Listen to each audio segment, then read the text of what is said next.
Someone familiar with just how this White House works and perhaps how it does not work. She joins me now from Washington. Omarosa Manigault-Newman, of course, the former Director of Communications for the Office of Public Liaison at the White House. Always good to see you, Omarosa. Thanks for being with me. The name that keeps coming up, this Nick Ayers as a replacement for General Kelly. Nick Ayers, Vice President, Pence's Chief of Staff. You've got a history with both men here. Yes. What's your sense about what's going on in this White House right now?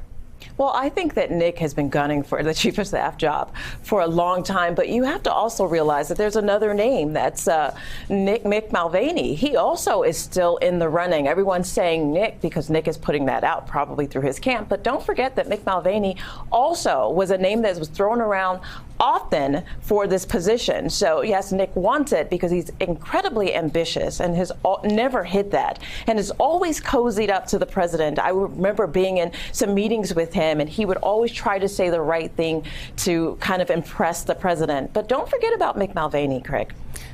Is he a sycophant, Nick Ayers? No, he yes and no. He plays two different roles depending on who he's serving. When he's with the vice president, certainly a sycophant. But when he's with the president, he's much more strategic. He tells the president what he wants to know, but also pushes back to kind of show that maybe he would be a good leader in situations where a good decision has to be made. You've previously said that you suspect that Ayers may be the one that wrote that anonymous New York Times op-ed. I am part of the resistance inside the Trump administration. If he is under consideration, clearly the administration doesn't think he's part of the resistance. You still think he wrote the op-ed?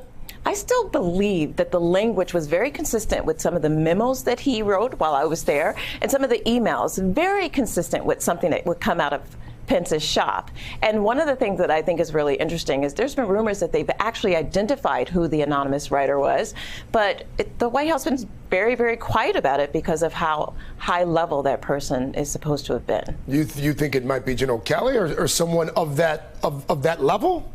I haven't found out who it is, but I understand from my sources that they've actually identified that person and has quietly removed them from the administration. So that person's already gone.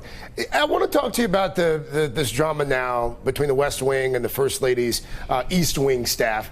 There's always been a rivalry. Why do we think that this particular rivalry resulted in the public demand for the head of a top national security aide to go?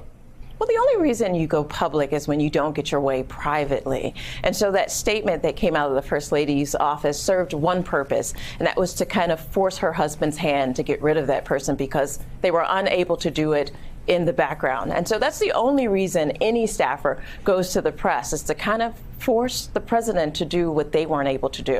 These reports that the president is brooding right now, that he is angry, if not furious. His losses in the midterms continue to grow. House Democrats promising investigations come January. What do you surmise this president's bounce back plan is going to be? You know, the one thing that I know that he gets enthusiastic about is a good fight. And so you'll see the president start picking fights with everyone inside the White House, outside of the White House, in his own party, in the opposition. He likes a good fight. Without the boogeyman, Donald Trump is nothing but someone who is just constantly down, down, down. And that's what you're seeing. During the rallies, when he was in the midterm campaign season, he was enthusiastic because he could turn to the caravan and immigrants and all the different boogeymans he's created. But without someone to kind of rail against, Donald Trump seems very, very disengaged. But you'll see his bounce back will be to attack, the Democrats, to create new enemies, to fight people within his own staff, and firings get him very excited, which is why you hear all this talk about him getting rid of different staffers and cabinet members. He needs a foil, or he needs foils. Constantly. That's the only thing that gets him excited, is chaos and controversy and conflict. These reports that he is brooding right now, your sources would back that up? This is not a president who's pleased?